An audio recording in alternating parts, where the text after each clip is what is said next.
Right then guys, welcome back to Air Cooled Shack, and it's time for some water cooled new car goodness. Don't often bring this stuff to the channel, but this one is noteworthy. Young lady's car. It's a pretty tidy car actually, all things considered. Obviously later TDI with the DPF filter, which personally I don't know a great deal about, but I've sort of done my research and worked out what I need to work out. Shout out to O'Reilly's on here. He's got some very interesting videos about DPFs and stuff, and basically I used a couple of his videos and sorted this one out. But when you look at differential pressure up on this one to show if the DPF is blocked or not, it says 0. It cannot get a reading. Some muppet has had the DPF mapped out and they've had it remapped so it doesn't register a DPF fault anymore. Marvellous. But they haven't taken the DPF filter out, so the DPF filter is just blocked up. The engine doesn't know it's blocked up. Let me fire it up for you and show you how bad it sounds.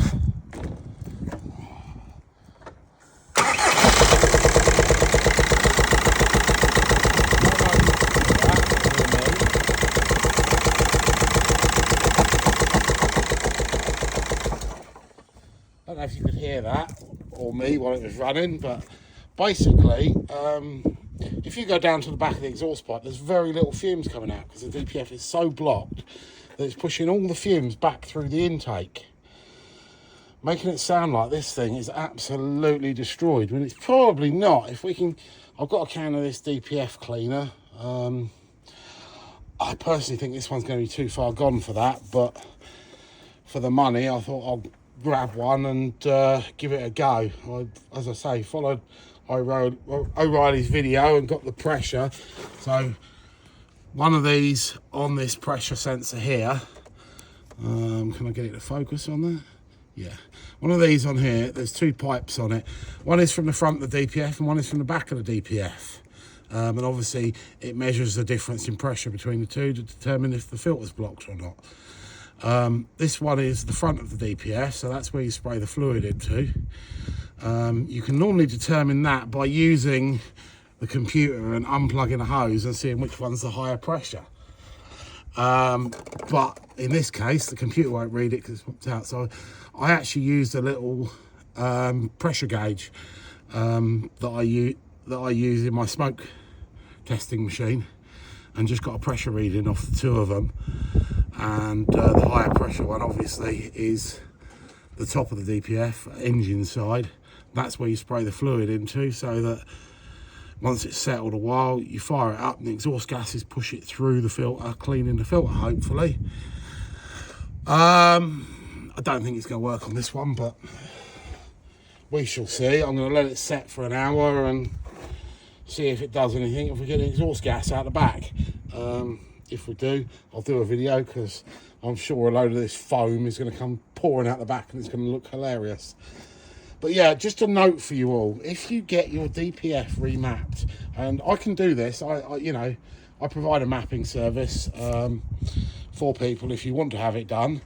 But if you get your DPF mapped out, you must have the DPF filter taken out, because some muppet has mapped this out and then sent this girl on her way, and her car broke down on her the other week, and it sounded like a rod knock on the side of the road when I heard it. It sounded like the engine was screwed. I've since had a better look at it here, and it's not. But I don't know whether I can fix this and map the DPF back in, or whether it's, I don't know.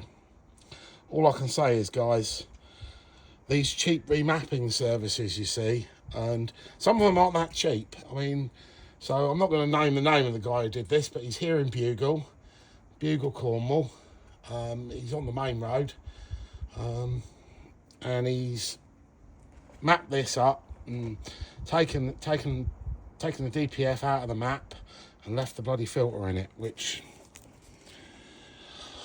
is disastrous. You know, if you're going to have your remapping done, have it done somewhere that's sensible. Have it done somewhere that does other work other than remapping. Because these people who just remap stuff, they're not interested in actually doing the mechanical work that goes with it. Same as the EGR. You map the EGR off, you've got to at least put a blanking plate in somewhere, just to stop it causing any problems in the future. You know, DPF, have it mapped out. You've got to do one or two things. Put a pipe in place of the DPF and get rid of the DPF completely. Or if you want to try and bamboozle the MOT tester into letting you have an MOT next year, you've got to cut the DPF open and take all the guts out of it. Personally, I won't map a DPF out.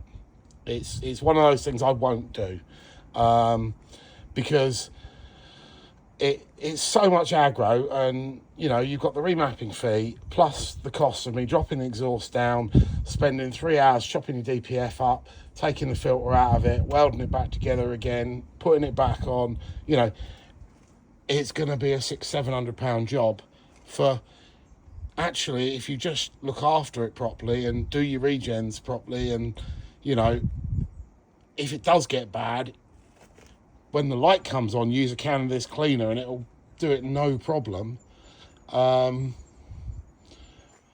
Against this, which is, you know, I mean, the girl went out and bought herself a new car because the noises it was making, it just won't go, and yeah, who knows.